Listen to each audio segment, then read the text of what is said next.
On today's episode of The Loud Quiet, mission trip, memories, and musings. Hey everyone, welcome back to The Loud Quiet. We are finally back in the studio, which is a nice treat to be back here, and chairs, lights, microphones. It's kind of nice. Yes, it feels like it's been a while, but it really hasn't. But it just feels like it's been a while. We have just come back from a mission trip, and if you heard last week's episode, we were on the way to the airport when we recorded that one. Now we're back, and we've had a time to kind of process the trip and what we experienced there. It was with Casas por Cristo, and I'll put a link to that organization down in the show notes. This was an opportunity for us to go to the Dominican Republic and, as a group, build a home for someone in the community. And we'll talk more about what that means. And when I say build a home, it's not metaphorical. It was scraped dirt. And at the end of the time, we actually had a foundation, walls, roof, house, electrical, and it was an incredible experience. Yes, and if you're on the Facebook group, I've also been sharing it to the page, and I've been posting some photos this week just to tease a little bit about what this episode was going to be about. And it truly was just an amazing week. And I know you said we've processed it. I don't think I'm going to be done processing it for a while. And especially because, the day we got back, the next day was Easter, start of Easter weekend. I was focused on that instead of really focusing on what we had just done, what it meant to us and to others. So I do kind of wish that we would have had a little bit more of a breather to really process some of those things. And this was our being you, me, Clancy, for the listeners. This was our first international mission trip, which you and I have both talked about. We've done choir tours, we've done domestic mission type work and local type mission work, but nothing where we actually required a passport. And I'm actually curious, would y'all go to the Facebook group? It's the Loud Quiet Empty Nest Living. If you have done an international mission trip, I'd like to know about it. We'd like to know about it. One, to hear your stories, also to just expand the suite of opportunities that those of us that are on that group can see, to realize these are the opportunities that are available, especially because now with a lot of us in the empty nest, time is something we have more of than we ever have had before. So there was a little uncertainty. There was a lot of things that were unknown that we just didn't know what to expect. We touched on a little bit if you watched the video from the car, which I apologize for the horrible lighting. I did keep my braids today because this was the hairstyle that I wore every single day in Dominican. I'd like for us to recap or even add to the things that we were worried about, nervous about, anxious about. What were some of the things that you were thinking about before we, got on the plane? Obviously, some of the physical elements of it. Could we do it? Could we finish? Building a home in 3 days, okay, yes, you can be told the organization has done this for years and they know exactly, but they haven't done it with us. And are we going to be able to do that? I think another one, and this is a little deeper, I suppose. I was worried that, was this going to be the best use of resources? It's not cheap to put 16 people on a plane to Dominican. There were funds that were being used to send a group of 16 people thousands of miles away to go build one home in one community for one family. I was worried that I might end the trip thinking, yeah, but was that a good use of resources? Go ahead and spoiler alert here. That is not what it ended up being the case. It absolutely was the right use of resources, and there's a reason why. But going into it, a little worried about that. What about you? So I was definitely worried about the living conditions for us, which sounds horrible when we saw the living conditions of But we didn't know it at the time. But I didn't know. And all I was told is that it was going to be military type showers. If you don't know what that is, you turn your water on, you soap up, and you turn your water back off. You soap up, you turn it back on, and you rinse. it was also no warm water. That's right. There was also no toilet paper in the toilet. There was So toilet paper, just the way that was there was phrased. toilet paper, but there was no. You were not allowed to you'd dispose put in it the toilet. In the toilet. We were going to be sleeping on bunk beds, and spoiler, I got a top bunk. I was like, y'all put the old lady in the top bunk. I was able to sprint right to my lower bunk. That is on my list for next year. I'm getting off the bus first, and I'm getting a lower bunk. It ended up fine, but that's a little scary climbing in and out of that bunk in the middle of the night. I was very concerned if I was physically going to be able to do some of the things that, again, we didn't really know what we were doing, but we knew kind of. I've worked out every day of my life, or most every day of my life for the past 30 years. Mm-hmm. I lift weights, but I didn't know what to expect, and I was a little nervous. I didn't want to be the one, oh, she can't pull her weight, that kind of, or she can't do this. Let me help the little lady over here that needs help. I also was a little nervous about, or actually, no, I wasn't nervous about how this was going to be received by the single mom that had been chosen.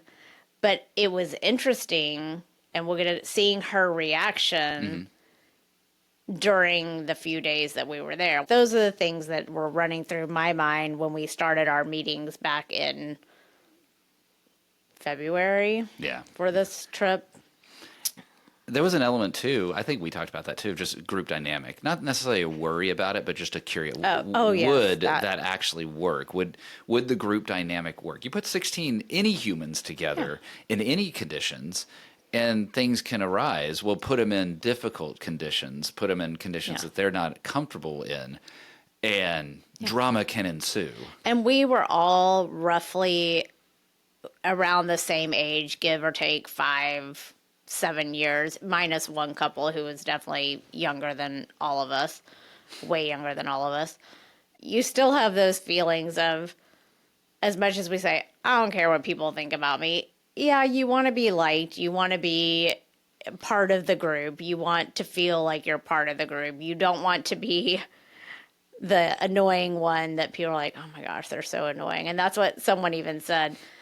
I just felt like everyone got along, and we just didn't have the one that, you rolled your eyes at, and then that person goes, oh, wait, unless it's me, and y'all were all rolling my eyes at me. But no, the group dynamic ended up being really, really good. Those were the things that we had concerns about, or I definitely had concerns about. And then you think about, what do you typically expect to get out of a mission trip? Like you said, we've done mission trips, but not since high school. Right. We haven't done a mission trip. We have done missions locally, serving local things, but nothing to this Not extreme. of this magnitude. And that, what are you expecting out of it? And even that question, that's something that I wouldn't ask that question of myself now, but it's what you're thinking going into it. What am I expecting to get out of this is an interesting question now in retrospect. And I don't know if the word expecting, but because of prior feelings that we've had going on some mission trips, you bring those things back into, okay, I remember feeling this way after I got back. Yeah. Like guilt. Okay. I think guilt is probably the biggest one. Feeling guilt after the trip, you're saying? Yes. Feeling guilt of, look at everything that we have. So I had that expectation going into this, that I know I'm going to feel like, okay, when we get back, I have to get rid of all of my stuff. But I didn't, because I think I've matured enough now to know that there's just different people live differently, and we are trying to do the things that we can do to help them. I'm not necessarily going to change my lifestyle, and that may make me sound really snooty, but I am trying to do things that then I can help. I think that's important because that sentence, you are talking about changes. There are impacts that this trip has brought on you, that have brought on me, that there are changes that are going to be made. It is incredibly eye-opening to see when people say, look, just by the fact that you live in the U.S., you are one of the richest people in the world. That idea of no matter where you feel you are stack ranked in the economics of the U.S., you are richer than the rest of the world. Mm-hmm. And it is incredibly eye-opening. And so anticipating that guilt going into it, yeah, I can see why that would have been an expectation going into the trip. Mm-hmm. I think that one of the expectations that, or what I thought that I might be getting out of it, or something that I'd experience in it, was sort of that satisfaction, right? And all of these are starting kind of almost selfish. Even guilt itself can be selfish. The satisfaction of, oh, look what, quote, we have done. Mm-hmm. And that this gift that we are offering up of our time and our resources, I thought that there might be elements of that. And thankfully, we had some prep work that helped check some of those emotions. It is interesting that feeling of, look what I'm going to give, is something that I thought that I'd be feeling going into that trip. And that's what, I looked at it as pride. Yeah. Look at what we did. Look at what we did for this family. Mm-hmm. This mom and her 2 kiddos. That's just our mindset. We're going in, how are we going to serve these people? This is how we are going to serve them. Whereas we felt served by this community that has nothing. And yes, we were so proud of the house that we built. And yes, that feels good. But what we got out of it from their community, I think I was just surprised at. I didn't really come back feeling like we did this. It was more what I learned from them. We definitely, what we learned. There's a sense of accomplishment, and that has not gone away. It's amazing to have built a home that was dirt, and then you pour a foundation and you put walls up and all that. That's exciting. You feel accomplished. It changed from that idea of, look what I've done, to just, okay, good for the accomplishment. And yes, here's now what I've actually received. I've been taught. It's an overused word, but I've been humbled by some of the things that I've experienced there. I think that's a good way to look at it, that accomplishment doesn't equal feeling prideful. Yeah. And so, because I feel so accomplished with what I was able to physically do. And I'm excited about that. Yeah. But I don't have that pride bubbling and, ooh, let me tell you what I did. Let me tell you what I did. It's less just, about look at me. It's more of, and the fact that we did it collectively as a group and with the community also stepping in to help as well. Yeah, because there are things that you didn't know you had the capability to do. Not because you doubted yourself. You just didn't know you had. Yeah. You did electrical work. Yes. Have you ever built a wall? You don't did believe this. It. Have you ever? Wait, are we counting pillow forts? Oh yeah. I have built walls with pillows. Does that count? No.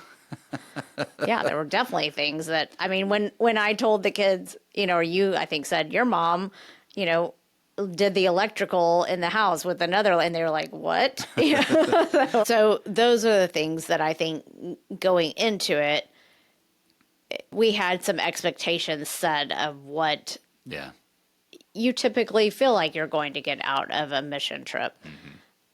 But I think what really blew me away, and probably you as well, was what I really took away from this experience. I learned things that were not on my expected list. This one is just a basic deal, talking about going back to what I was nervous about. I didn't care that our showers were cold. No. I didn't care.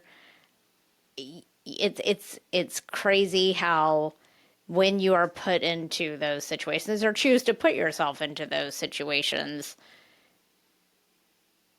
you don't care. It didn't matter. It didn't matter. I was like, oh, it's really not as cold as I thought it was, and it probably was. But it didn't faze me. Yeah. Because we had just worked an entire day.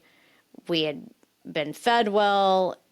You just wanted that shower and then to get to spend time with the people that we were there with. And the whole turn the water on and off and that sort of thing, you saw how crucial resource efficiency was there.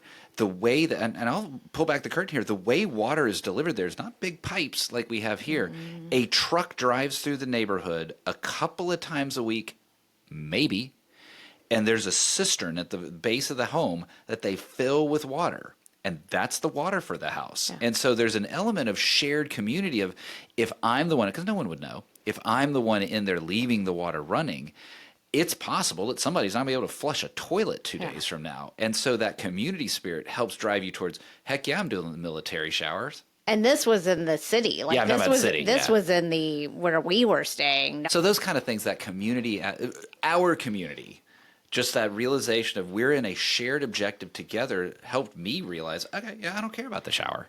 The community aspect of our group of 16, that in itself was an amazing community. Mm-hmm. I got to know people from our church, and you really get to know people on a trip like this because, one, you're spending 24/7 with each other, and everyone was so accommodating with each other.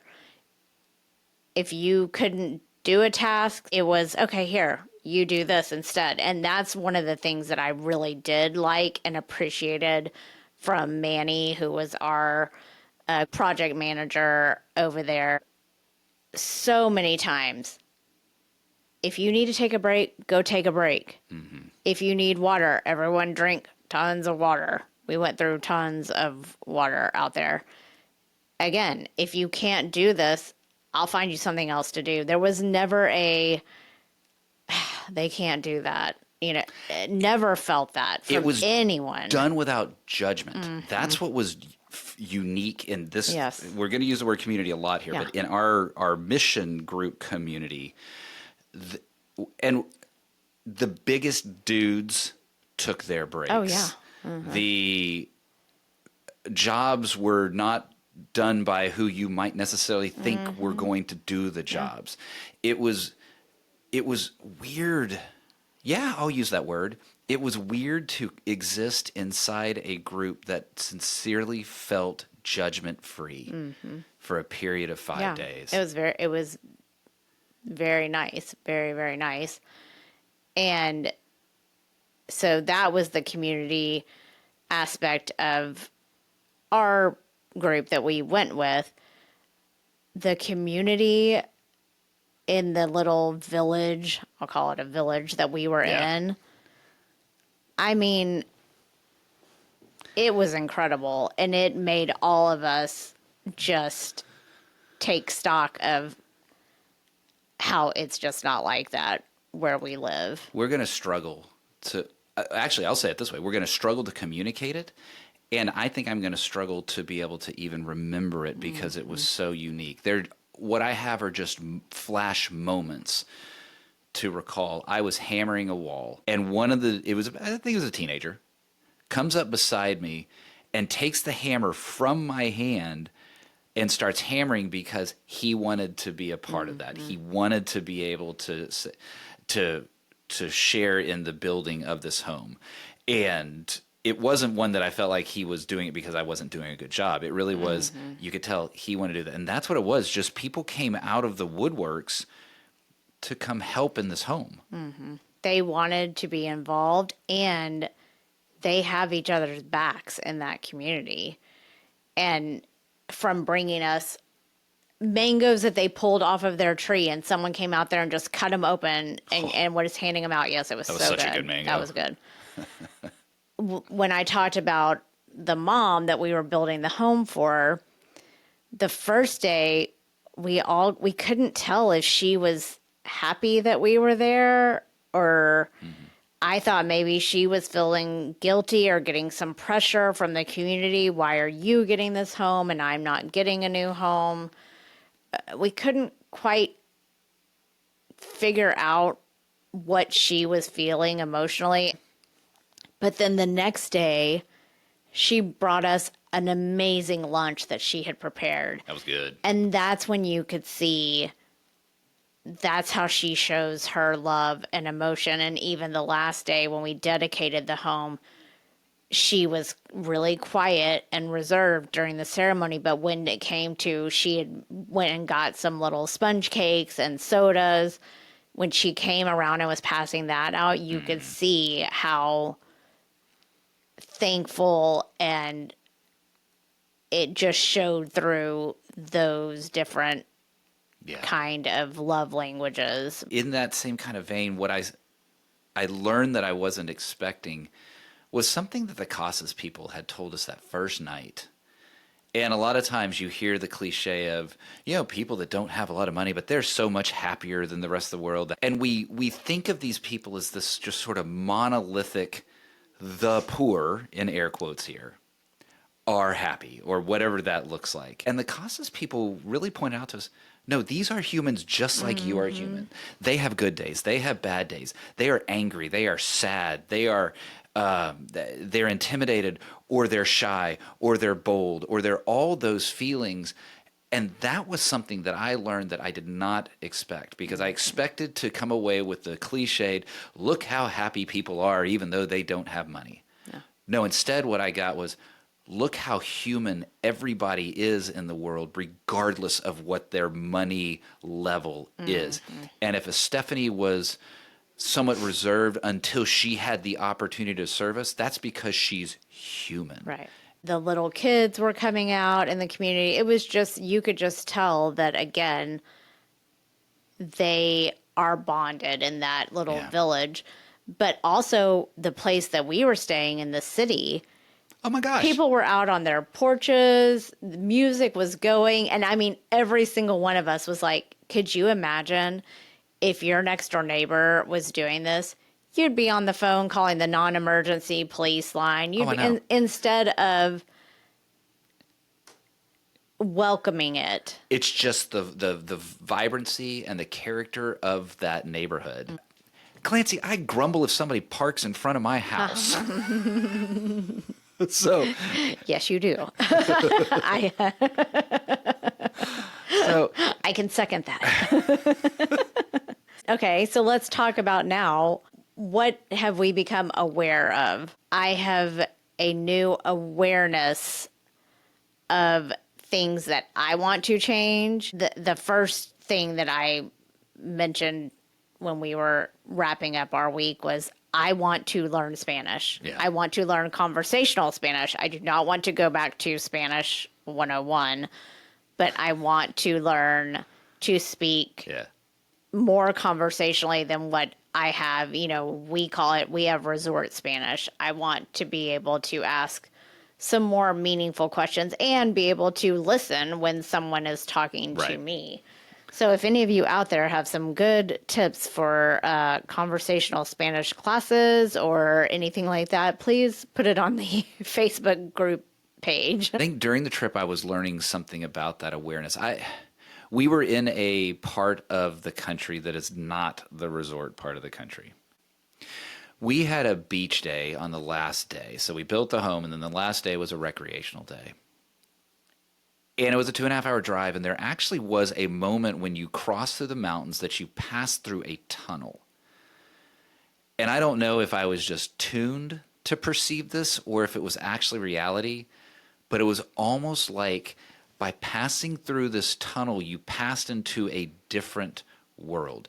It felt like the buildings were nicer. It felt like the roads were cleaner. It felt like the things were shinier. And some of that was influenced by the fact that as we turn around a corner, there is the massive Carnival cruise ship and their little private beach that they have there.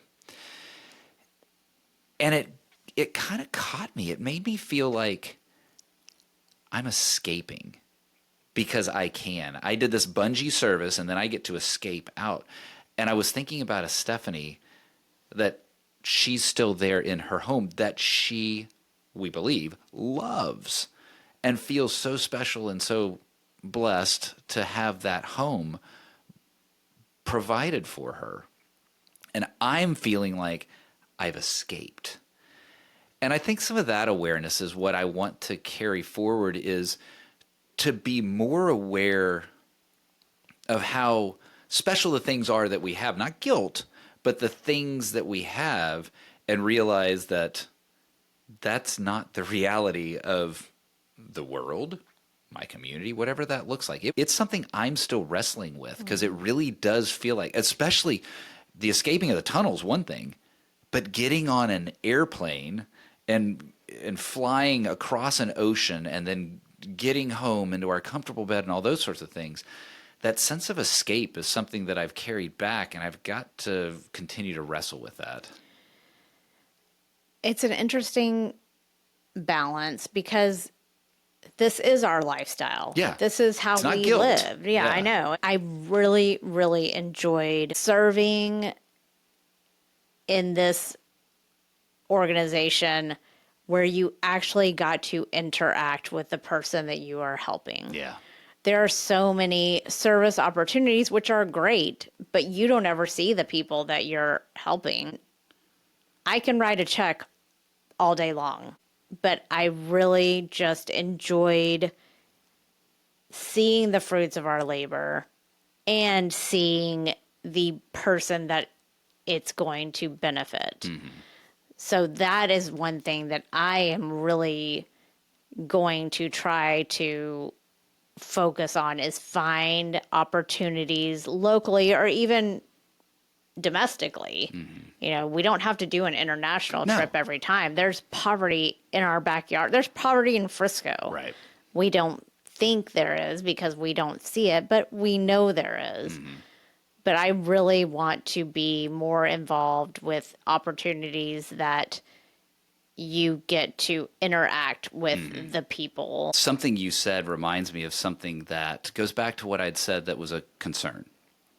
And it was, is this a waste of resources? Because there are tradespeople in Dominican that, honestly, they do a lot better than I do. Right? Yes. It would be so easy. It probably doesn't take them 10 minutes to wire one plug.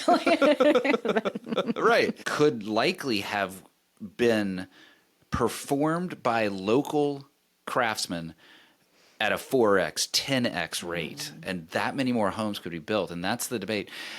And we were talking to Manny, that's the missionary, the project leader, and he said something that stuck with me that helped assuage that concept. He said, absolutely, we totally could build more homes if y'all just sent checks. He said, but we'd be building houses, not homes. Mm-hmm. Yeah. And that hit me, that there's an expression of love that we are offering by doing this to this family and having those relationships with the people that you're interacting with, and those people being able to show love back to us in the way that they can, and that sort of human relationship aspect that just isn't there from writing a check. You know, another one that I didn't quite realize the depth that I would realize it, and it was how little things back home mattered. Mm-hmm. Yes, it's one thing to disconnect. You can take a vacation, you can go on a hike, you can do that kind of thing. But we actually had connectivity back home. There were red bubbles that showed up of alerts, and there were emails that came in.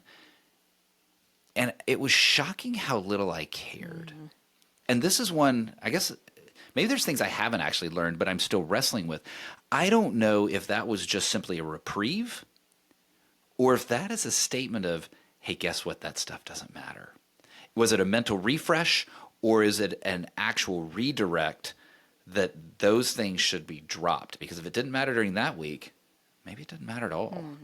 The only interactions we had from back was with our children, and that I would check that they were, okay, and checking in with them. But I don't think I opened Facebook once Maybe I did, but I was not scrolling on it like I am here. No. I saw that I had emails, but it was so nice to just be able to not even think about wanting to deal with them. And I didn't. Yeah. So now, since we've been back, yes, which again, it goes back to you can't live your life like that. You just can't unplug from everything unless you're going to. Unless you're going to. Unless you're going to. Yeah. So. And that's what I mean is which part of it, was it refresh or was it redirect? So that's what you are taking back. And I've mentioned the things that I'm taking back, but really I think one of the biggest ones is the sense of community. And we've been talking about that since we became empty nesters. Even our sermon series this month leading up to this mission trip has been about community and hospitality. I'll say the U.S. is really lacking in that area, and especially in the area that we live in. Mm-hmm. And I'm sure it's different in certain cities, but it's almost like we just need to get back to that village type living when it comes to community, which is what we are trying to build in this empty nester group on our Facebook group. And we're striving for community, and slowly we are starting to build some of that. It just was presented so crystallized of this is what humans are really wired to do and work together in that way. When you saw that community absolutely rally around Stephanie and the house that was being built for her. We got to see it IRL in real life, for those of you who don't know that, but we did. We got to see it. Yeah, it was nice. In action in real life. Yeah. And there's challenges coming back, right? I mean, the world slaps you right in the face as soon as you get back. And what's different, there was an interaction right as we got to Miami. First flight, you get there, you drop in Miami. Negative experience while we were trying to get on an earlier flight where someone was just, honestly, was acting outside of what a community you'd want to be. And I found myself getting so irritated. And it was so fast to jump back in the old world. And that's what I hope to take away is when I feel that, is realize, whoa, go back to the DR style. Just remember what that was. And no, we can't live on that mountaintop of the retreat, but now that we're back here at home, when those moments happen, my reaction needs to be different because of what I experienced in the Dominican. Yeah. And I hope we can stick to some of those things that we learned. Yeah. And glad that we took y'all on this little recap. And if you have any other questions about our trip, we'd love to share, or the organization, we'd love to share. Just reach out to us. And thanks for listening to The Loud Quiet.